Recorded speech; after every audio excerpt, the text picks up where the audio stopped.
السلام عليكم أيها الحفل الكريم ورحمة الله وبركاته.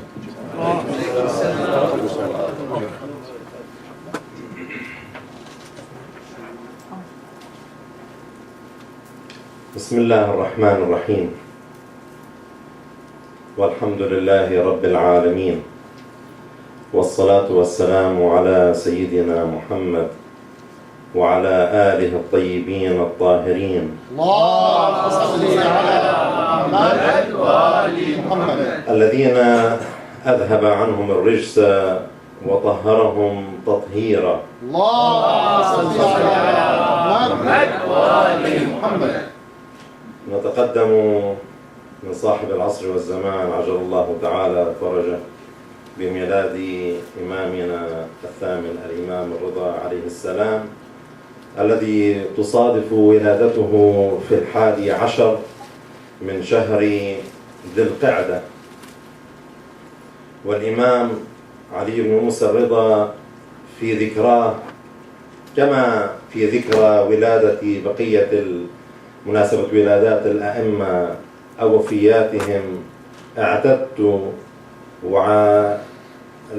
ومن الجميل أن نعتاد جميعا في هكذا ذكرى أننا نعيش مع سيرة الإمام، نعيش مع كلماته، مع مواعظه، إرشاداته وسيرته في الحياة، لأن أهل البيت عليهم السلام هم القرآن الناطق. فكما أن القرآن الناطق يستمر مدى الحياة، كما أن القرآن والإسلام يستمران مدى الحياة ومع كل الناس، كذلك أهل البيت سيرتهم تستمر مدى الحياة ومع كل الناس. وقد كان إمامنا الرضا كباقي أئمة أهل البيت عليهم السلام يوجهنا كيف نحيي أمرهم، أن نعيش ذكراهم ونعيش معهم لنحيي خط أهل البيت عليهم السلام. كان يقول: رحم الله عبدا أحيا أمرنا. قالوا له: وكيف نحيي أمركم؟ قال: يتعلم علومنا، يتعلم كل علوم أهل البيت في كل ما يتعلق في كل جوانب الحياة الشرعية والعقائدية والأخلاقية، كل ما ينهض بالإسلام ليرتفع به ويقدم الإسلام كمفهوم حضاري يتناسب مع كل الأزمنة ومع كل العصور، بل لا نجد حضارة أكثر حضارة من الإسلام. فيقول: يتعلم علومنا ويعلمها للناس، فإن الناس لو علموا محاسن كلامنا لاتبعونا. الإمام رضا لذلك نعيش حياته في المرحلتين التي عاشهما. تميزت حياة الإمام الرضا عليه السلام بمرحلتين. المرحلة الأولى اتصفت بالتقية، أخذ الطابع التقية، كان فيها فاعلا ومنتجا على كافة الصعد الحياتية والاجتماعية. كان الناس يقصدونه لينهلوا من معين علمه. كان يواجه كل قضايا الصراع الاجتماعية والدينية والسياسية، كل التنوع الفكري في ذلك الوقت، لأنه كان عليه السلام وهو في 20 من عمره المبارك يجلس في مسجد رسول الله، يجلس بقرب الروضة الشريفة. وكان المسجد في تلك الفترة يعج بالعلماء الذين يسألونهم، الناس يسألون هؤلاء العلماء، فكان الناس يسألون هؤلاء فيجيبون، ولكنهم كانوا لا يجيبون عن بعض الأسئلة، فيتوجهون بالإشارة إلى الإمام الرضا عليه السلام فيجيب عما عجز عنه الآخرون.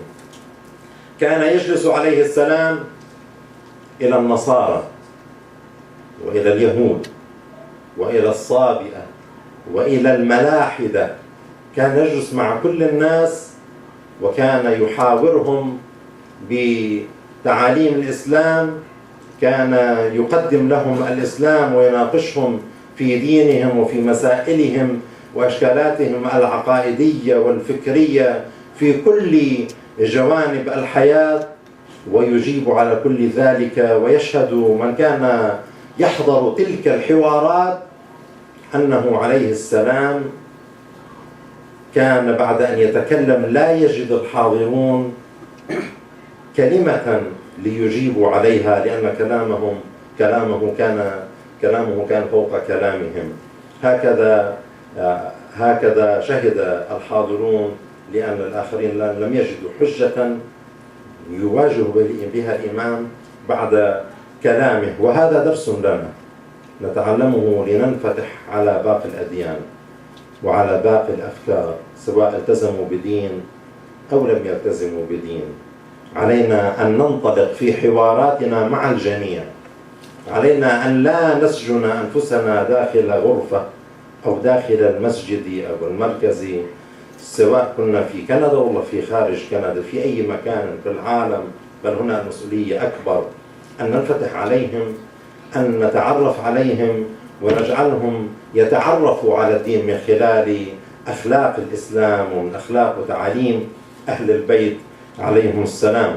كان هنالك جانب آخر في فترة التقية التي عاشها الإمام، معاناه بعد وفاة أبيه الإمام موسى بن جعفر، من بعض الذين كانوا يشايعون الإمام ولكن غرتهم الدنيا. هؤلاء الناس اللي عاشوا مع الإمام، عاصروا الإمام وكانوا محل ثقة الإمام، كانوا يجنون الخمس، يعني مأمنهم على المال، ومع ذلك غرتهم الدنيا، أغراهم الشيطان بالمال بعد وفاة الإمام موسى بن جعفر. تقول الرواية أنه يروى أن علي بن أبي حمزة البطائني وزياد بن مروان القندي وعثمان بن عيسى الرواسي طمعوا في الدنيا ومالوا إلى حطامها، واستمالوا قوما فبدلوا لهم شيئا مما اختانوه من الأموال.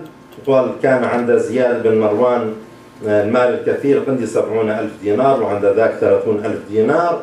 فيقول الراوي فلما رأيت ذلك تبينت الحق وعرفت من أمر الرضا عليه السلام، وحدثت الناس بذلك وأن عليهم أن يرجعوا في إمامتهم إليه ليبايعوه كإمام. لكن هؤلاء حاولوا أن يغروه بالمال، قالوا ما لك وهذا، كف لسانك، وأغروه ب10,000 دينار، بس أنت لا تقول الحق. فقال لهم ألم يعلمنا أما روينا عن الصادقين عليهم السلام أنهم قالوا إذا ظهرت البدع فعلى العالم أن يظهر علمه، فإن لم يفعل سلب نور الإيمان، وما كنت لأدع الجهاد. فحاربوه على كل حال ونصبوه العداوة. أما عثمان بن عيسى ذاك راح أكثر بالقضية، كتب إلى الإمام رضا عليه السلام يقول إن أباك صلوات الله عليه لم يمت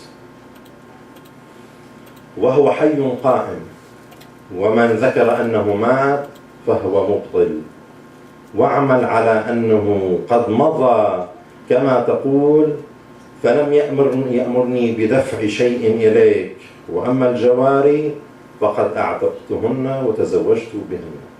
وهذا كان أسس مذهب في تلك الفترة المعروف بالواقفية، وقفوا عند ذلك الإمام. شو السبب؟ كان المال، والمال للإنسان فتان، غرتهم الدنيا، ما نفعت هذه العيشة مع الإمام، وهي الدروس اللي عاشوها وتركوها من الإمام، انغروا بحفنة مال، سواء كان المال كثير أم قليل، وما أكثر ما نعاني اليوم من هؤلاء الذين تغرهم الدنيا بسبب المال، سواء في مراكزهم السياسية وغير المراكز السياسية، وقانا الله شر هذا.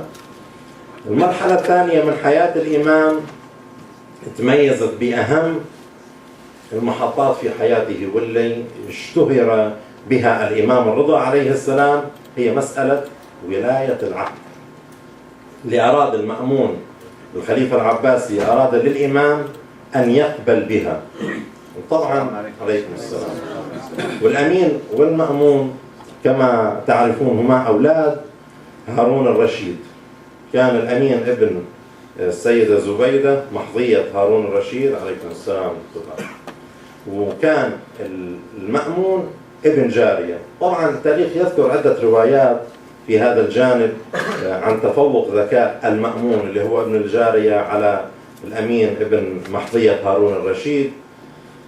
ولعله لا بأس أن نذكر لعله بعض النكات، أنه مثلا قال له أبوه مرة للأمين والمأمون اكتب كتاب عزل للقاضي بقم، تروى عن غيرهم ولكنها تروى أيضا عن الأمين والمأمون. فالأمين كتب بألقاب الفخمة إلى حضرة القاضي القضاة عالم الكذا، والألقاب اللي تعرفوها اليوم ما شاء الله كثير من الناس لعله ما بيقدر يوصل إلى المنبر إلا مع عربة ألقاب. فأعطاه هذه الألقاب كلها وتمنى عليه أن يعتزل مقام القضاء ويتركه. شاب كلام بليغ وأدب وإلى آخره. المأمون اختصر القضية: أيها القاضي بقم، قد عزلناك فقم، يدك في الكتاب ورجلك في الركاب والسلام. بين ذكاء، خلص انتهت القضية. هذا حاكم وقوي عرف كيف يعبر. وتروى أيضا حادثة أخرى أنه كانت زبيدة تعير هارون أنه ابن الأمين، كان أذكى وكان أشطر، فوجه لهم اختبار. جاب أمين ومأمون تعالوا كل واحد يروح إلى السوق يجيب لنا 40 ثور معمم. الأمين ما شاء الله سريع، راح للسوق خماش وثور 3 عمايم وجابهم. ما شفت ابني سريع، قال خلونا ننتظر ساعة ساعتين 3. إجا المأمون جايب 40 إنسان معمم. شو عملت؟ قال له أنا رحت السوق جبت كذا. مأمون شو عملت؟ قال وقفت على قارعة الطريق، كل معمم يمر بيسأله سؤال مسألة، إن أجاب فهو وحال سبيلي، وإذا ما أجاب بوقفه هون، هذا ثور معمم ما ينفع.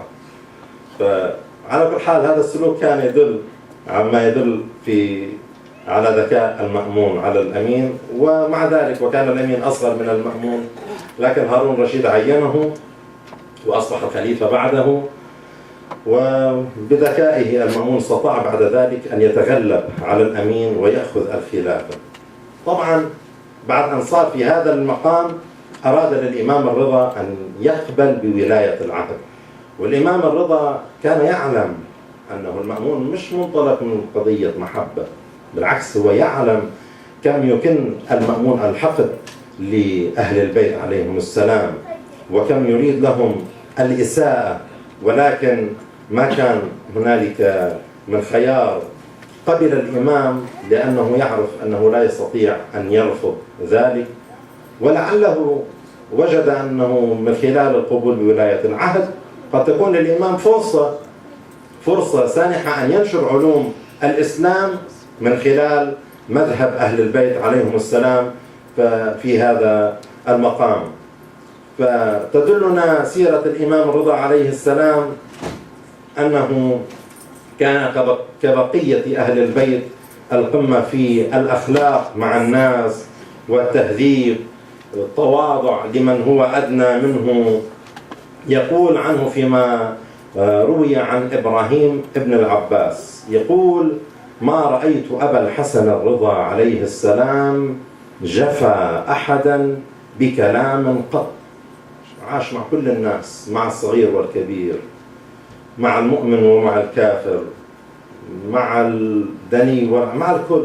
طبيعي الإنسان لما بيعيش بالمجتمع ويصادف الناس من كل المستويات قد تواجه بعض المشكلات.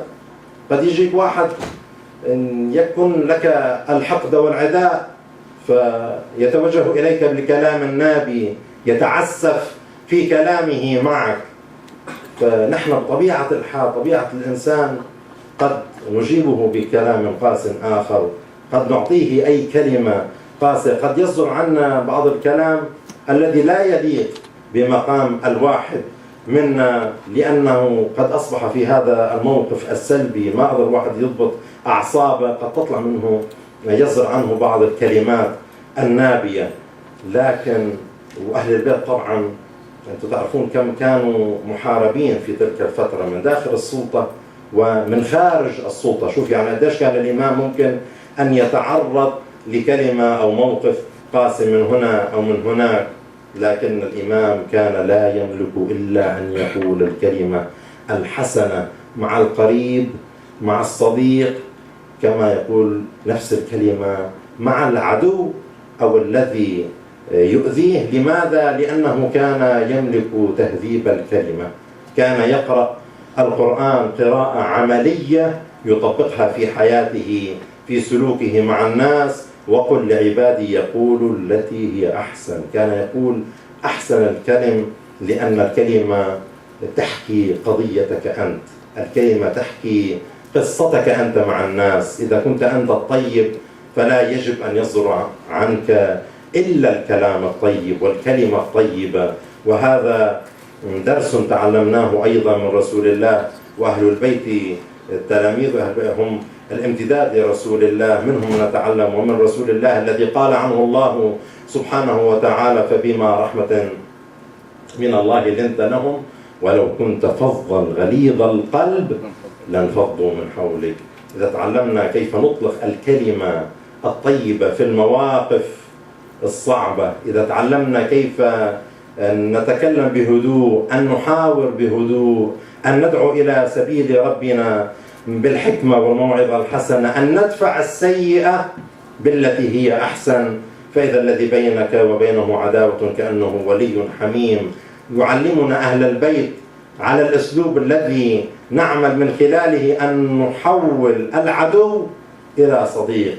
لكن نحن مع الأسف في كثير من مجتمعاتنا، في كثير من أماكننا، حتى من كثير ممن يتزيى بهذا الزي، كأنه لم يقرأ القرآن، كأنه لم يقرأ أنه لو كان فظا غليظ القلب لانفضوا من حوله. بهذه الطريقة القاسية التي قد نبادل بها الآخرين نحن نعمل على تحويل الصديق إلى عدو، بينما يريدنا أهل البيت أن نحول، والله سبحانه وتعالى أن نحول العدو إلى صديق من خلال الكلمة الطيبة. كان الإمام عليه السلام من آدابه أيضا أنه يحترم من يجلسون معه، من يتكلمون معه، يترك الآخرين يسترسلون في كلامهم، ما يقاطعهم، لأن ذلك قد يسيء إليهم وإلى ما يريدون أن يقولوا، ما يعبروا عنه. فمع العلم أنه قد بعض الناس إذا تتركوا يحكي يعني يصير كلام مزعج وكلام فارغ ما له قيمة، لكن الإمام كان يصبر، كان يتحمل. لماذا؟ يقول ولا رأيته قطع على أحد كلامه حتى يفرغ منه. لماذا؟ احتراما أولا للشخص الذي يتكلم، وثانيا لعله في نهاية الكلام ما يغير بداية الكلام. انت أحيانا تشوف واحد عم تسأله سؤال من أول كلمتين يبلش يجاوب، لا، تأخر شوي، خلينا نشوف لعله نهاية السؤال، لعل له نهاية المداخلة يكون فيها ما يغير ما فهمته في القسم الأول. وهذا طبعا بخلينا نطل على جانب آخر شائع أيضا في المجتمع. هذا الناس اللي بيروحوا بفتشوا على اليوتيوب والفيسبوك ومن هون وهون على وسائل التواصل، شوف فلان بخلال دقيقتين 3 أو 3 4 دقائق شو قال كذا وكذا كلام، وبلش السب والشتائم والتكفير والتضليل وما إلى هنالك. لا يا أخي، اسمع الكلام بالكامل، لعله هذا الكلام مأخوذ من نص كبير أراد أحدهم الإساءة لهذا الشخص، فأنت سمعت القسم وما سمعت للأخير. إذا كان الإمام عم بيعلمنا أنه القاعد في المجلس أسمع له يتحدث معه، أسمع للأخير، أستمع إليه حتى ينتهي من كلامه. فكيف قضية كبيرة وخطيرة قد تعمل تولد بلبلة وفتنة اجتماعية في مجتمع المسلمين. فيقول يتابع حديثه عن الإمام، يقول وما رد أحدا عن حاجة يقدر عليها. ما كان عنده مشكلة مثل ما قال الدكتور في الحديث الذي رواه عن قضاء حوائج الناس، بالعكس كانت تشكل له سعادة، كما يروى في روايات أخرى أنه كان يستعجل قضاء حاجة الناس، لعله هذا الشخص غير رأيه قبل ما يغير رأيك قبل أن أحد آخر يقضيها، لأنه كان يعلم أن حاجة الناس إلينا هي من نعم الله علينا، كما يروي الإمام عليه السلام ما كان يرد حاجة أحد. بعض الناس لما تيجي تطلب منه حاجة يماطل ويأخر، يقول لك لعله هذا ييأس بعد ما بيطلب مني، لعله بيجي أحد وبيقضي له إياها فيكون راح خلصت منه. لا عم، هذه من نعم الله أن تقضي حوائج الناس. أحد علمائنا الكبار يروى أنه سئل لو أنت عرفت الآن أنك أنت خلال ساعات أو أيام أو بعض الشهور أنك سيأتي أجل وخلص صار أصبح مسألة حتمية، ماذا تفعل؟ أنا وجهت السؤال لكثير من الناس، أكثرهم أجابني أنه أتفرغ، بقعد ببيتي بسكر الباب وأتفرغ للعبادة والصلاة، إذا عندي قضاء بقضيها وعندي صوم وعندي كذا بسوي رتب أموري. هو قال أنا أجلس على مدخل بيتي على قارعة الطريق فأقضي حوائج الناس. هذا أخذه من رواية الإمام لأهمية قضاء حوائج الناس. ويضيف ابن العباس في روايته عن الرضا عليه السلام يقول ولا مد رجليه بين يدي جليسه، كان يحترم جليسه ما يمد رجله أمام جليسه. طبعا هذه تختلف من مجتمع إلى مجتمع، مجتمعاتنا نحن هذا شيء عيب طبعا أن الواحد يمد رجله في مقابل جليسه. في المجتمع الكندي لعله القضية، لا أنا بشوف شبابنا وأولادنا عادي بمد رجله ما بيوقف للسلام، يعني قضية عادية. لكن لأنها عادة حسنة أولا، لأنه وردت عن سيرة الإمام أنه كان يقوم بذلك، علينا أن نشجع أولادنا أن نزرع فيهم هذه الثقافة عليهم السلام، أن نزرع فيهم هذه الثقافة، أن يتعودوا عليها، لأنها أشياء تدل على أخلاق حسنة، تدل على شخصية الإنسان. لما الإنسان يجلس أنت ممكن تقرأ شخصيته من خلال جلوسه. فلذلك علينا أن نحافظ على هذا الجانب. ولا رأيته يقول اتكأ بين يدي جليس له قط. بعض الأحيان لما يتكئ الإنسان فيها بصير في الجلوس فيه خيلاء، فيها كبرى، فيها رفعة، فيحاول أنه كل شيء عنده هدوء في سلوكه. هكذا كان الإمام. ولا رأيته شتم أحدا من مواليه ومن مماليكه. هؤلاء الخدم اللي كانوا بيشتغلوا تحت إيده كثير منا بنوقع فيها، إما عنا عمال في مؤسسة أو نحن نعمل ونواجه بعض هذه القضايا، قد يصدر عنه خطأ، ما قام بالشغل العمل بشكل جيد، قد يكون ما جاء متأخرا، لم ينجز العمل في الوقت المحدد، قد نحتد على هذا العامل، وبعضهم قد يسب وقد يشتم. لكن الإمام عليه السلام ما كان يفعل ذلك. ولا رأيته شتم أحدا من مواليه. فهذه كانت سيرة الإمام التي يختمها بعض الوقت نختمها بوصية الإمام إلى مواليه، إلى شيعته من يواليه. يقول حملها لتلميذه السيد عبد العظيم الحسني، هذا اللي كان من العلماء الكبار اللي عاصروا الإمام، وله مقام كبير في طهران تعرفونه يزار فيه، اسمه شاه عبد العظيم. كان يرسله الإمام حتى يبلغ أولياءه ما يريد منهم. وهذه صفات القائد الصحيحة، أنه يتفقد الرعية، إذا سألوه يجيبهم، وإذا ما سألوه يتوجه إليهم، شوف شو هي حاجتهم.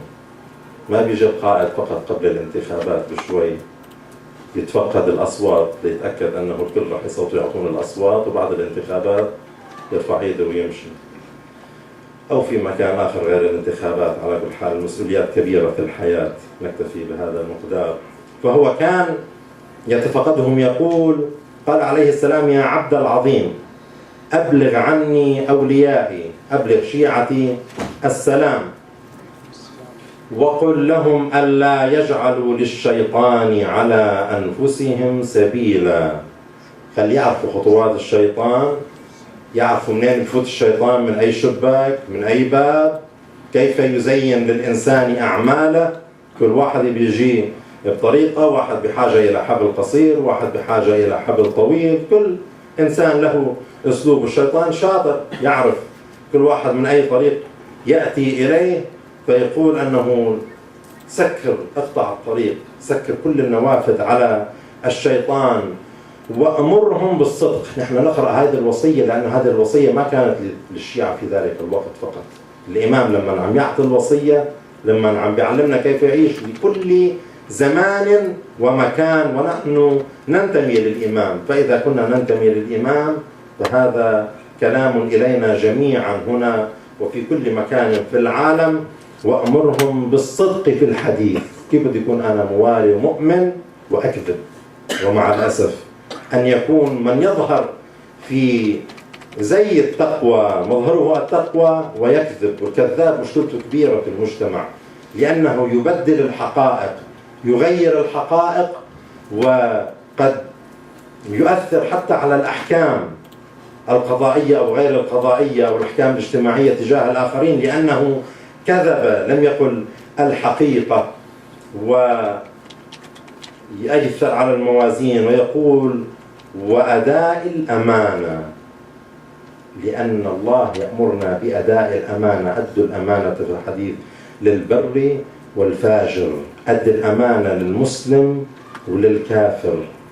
لن نجي نتخبى ونتحجج أنه هذا كافر فيعطينا الأمانة ونخون الأمانة. هذا موضوع كثير مهم. الأمانة أمانة مال، قد تكون الأمانة قد تكون أمانة سر.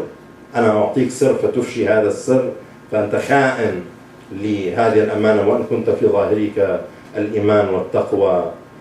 الأمانة أمانة اجتماعية ومسؤولية وسياسية أيضا، كما قلنا أنك أنت لما بتيجي تعطي صوتك بالانتخابات لهذا النائب فأنت أعطيته أمانة، سلمته هذه الأمانة. أنت كيف يمارس دوره بعد ذلك؟ إذا ما مارس الدور بشكل صحيح فهو خائن للأمانة، والمؤمن لا يخون. كيف ممكن يكون مؤمن هذا؟ لذلك علينا أن نتحفظ كثيرا في هذا الجانب. علينا أن لا نغتر بهذا الشكل الخارجي، هذه اللحية والخاتم والمسبحة، وقد تكون العمامة أيضا، الله أكبر. بعض العمائم إبليس تشوف تحت منها، مش إنسان عادي. مع الأسف أن نصل إلى هذه المرحلة وإلى هذا الزمن لنشوف هذه الحالات. على بلبنان بيقولون عن هذه العدة اللحية والمسبحة والما أعرف شو سموها، عدة النصب صارت. نحن ما عم نقول عن كل الناس طبعا، عم نقول عن الناس اللي بيتستروا في هذا المظهر الخارجي ليؤذوا الناس. وإلا لا تنظروا إلى كثرة صلاتهم ولا لصيامهم، بل انظروا إلى صدق الحديث وأداء الأمانة. هذا ما أمرنا به أهل البيت عليهم السلام، وهذه قضية حساسة جدا في المجتمع. علينا أن نعي خطورة ذلك، أن ننتبه، نحذر من هؤلاء الذين يدعون الإيمان وهم متزيفون، يتسترون بهذا الزي وبهذا اللباس، كما فعل الثعلب حين خرج في ثياب الواعظين، وهو يريد الإساءة ويريد زرع البلبلة والفتنة بين الناس. وقد أراد الإمام لنا ليس فقط أن يؤدي الأمانة، أراد لنا أن لا نأتمن إلا الأمين. جاء بعض الناس يشكون منه أنه هذا مفترض فيه أنه أمين وقد خان الأمانة، فقال لم يخنك الأمين ولكنك ائتمنت الخائن. نحن ما قدرنا نميز بين المؤمن وبين الخائن، لذلك علينا أن نحذر في هذا الجانب. يتابع حديثه عن الإمام وأمرهم بالسكوت، مش صمت الغباء، صمت التفكر، صمت اللي إنسان يعيد حساباته. هذه نحن كنا بحاجة إلى هذه الفرصة بين الفينة والأخرى. يتخلص الإنسان من الضغوط اللي تأتي عليه في قرارات أخذها تعصبا أو مشى مع الجمع، مع العقل الجمعي، فتبنى رأي معين، بنيت قرار على الشيء كان في ضغط علي، لكن أنا بحاجة أن ألتزم الصمت لفترة لأتفكر شو عملت. أنا لما أصدرت هذا الحكم طبقت أنه بين الحق والباطل 4 أصابع، ولا ما طبقت أنه 4 أصابع بين الحق والباطل. علي أن أعلم كيف أخذ قراراتي، كيف أعدل، كيف أصحح أخطائي، كيف أكفر عن ذنبي. إذا عملت الصح أن أستمر وأن أجدد الحقيقة بشكل جيد وأستمر في عمل الخير، وإذا كنت قد أسأت أن أتوقف عن ذلك ونضع النقاط في مكانها. ويكمل الإمام الرضا وصيته فيقول: وترك الجدال فيما لا يعنيهم.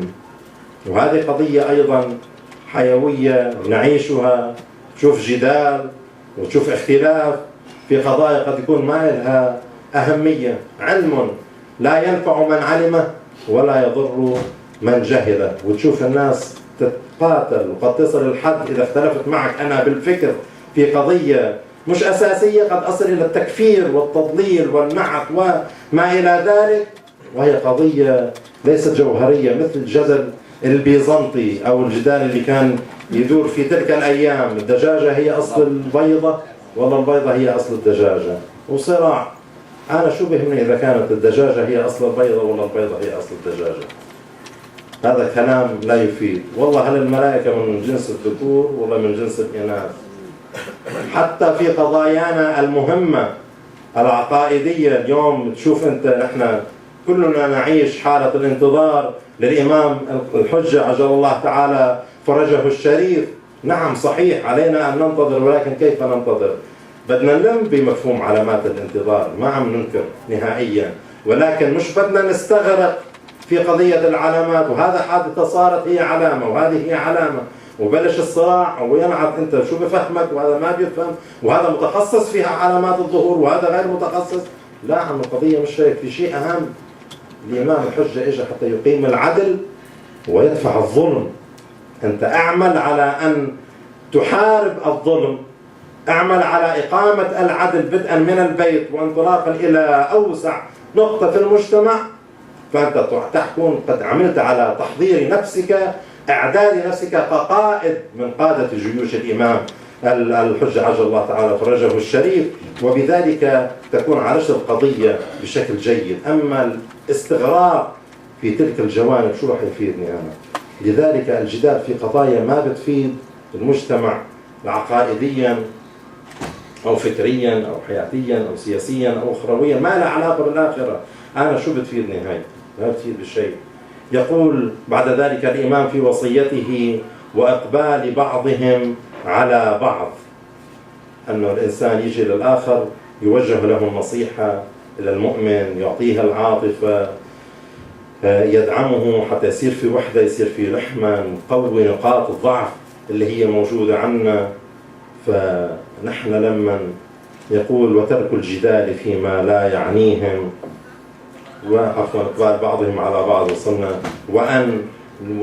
والمزاورة يزور بعضهم بعضا فإن ذلك قربة لي، ولا يشغلوا أنفسهم بتمزيق بعضهم بعضا. وهنا الطامة الكبرى مع الأسف. شوف كثير من الناس يتغنون بالإمام الرضا، شوف ناس كثير يهرعون لزيارة الإمام الرضا، ولكن قبل أن يروحوا هم عم بيمزقوا بعض. أتغنى بالإمام الرضا ونمزق بعضنا بعضا لخلاف معين، ونحن ما عارفين أن المؤمن للمؤمن كالبنيان المرصوص يشد بعضه بعضا.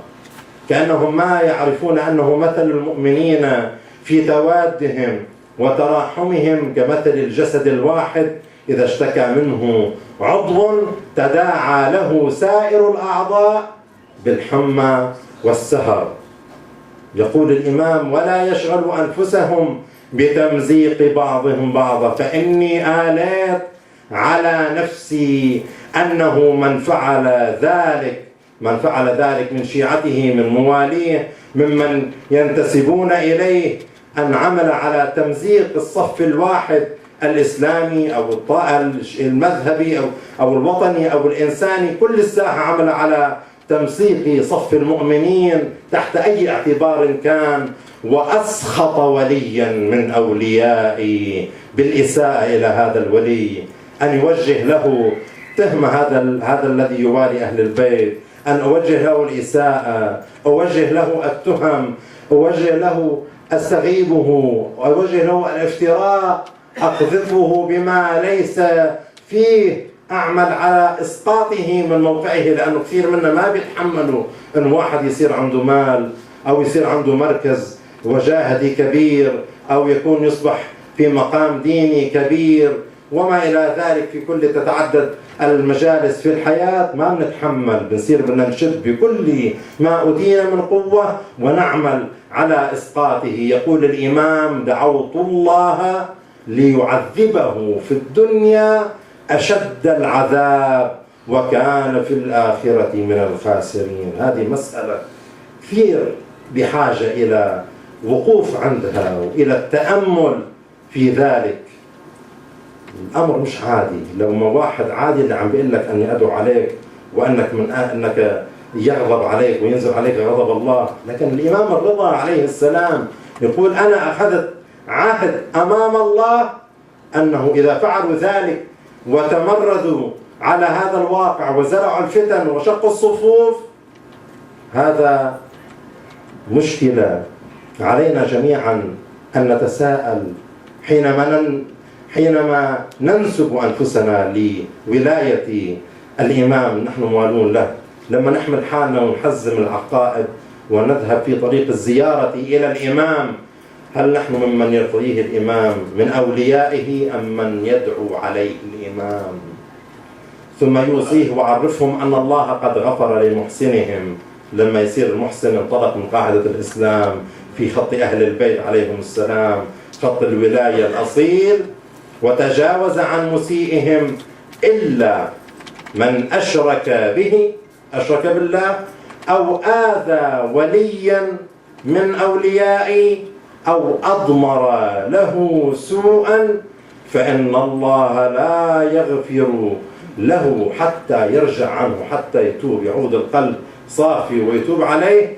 فإن رجع عنه تاب، وإلا نزع روح الإيمان من قلبه وخرج من ولايتي ولم يكن له نصيب في ولايتنا، وأعوذ بالله من ذلك. هذا الصورة الواقع المرير الذي نعيشه والذي يبرر الواحد منا تحت عنوان الحفاظ على العقائد، وتحت عنوان المحافظة على الدين، وتحت عنوان الحفاظ على الوطن، وتحت عنوان الحفاظ على المؤسسة الفلانية أو الواقع الفلاني. تحت أي تبرير يعطيه يبرر ذلك لنفسه شرعا حتى يعمل على إسقاط الآخرين ونعتهم بما ليسوا فيه والافتراء عليهم والكذب عليهم. وإذا تأملنا في الواقع نشوف أن القضية قضية حسد، قضية شخصية فقط، إما عداوات وأما حسد لا أساس لذلك الذي يبكي عليه حفاظا على الوطن أو على الدين أو على تلك الشعارات الرنانة التي يتغنى بها. يقول الإمام: وأعوذ بالله من ذلك. نكتفي بهذا المقدار،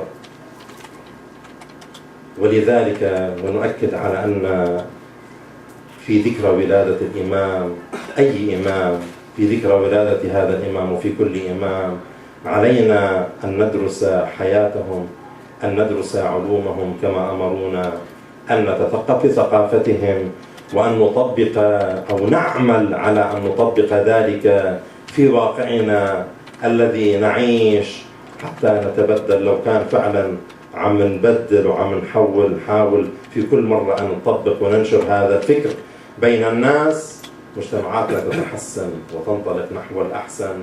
السلام على الإمام الرضا يوم ولد ويوم يموت ويوم يبعث حيا، والسلام عليكم ورحمة الله وبركاته.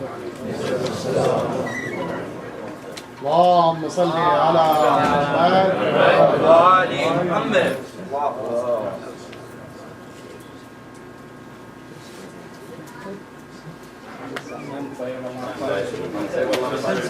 أحسنتم.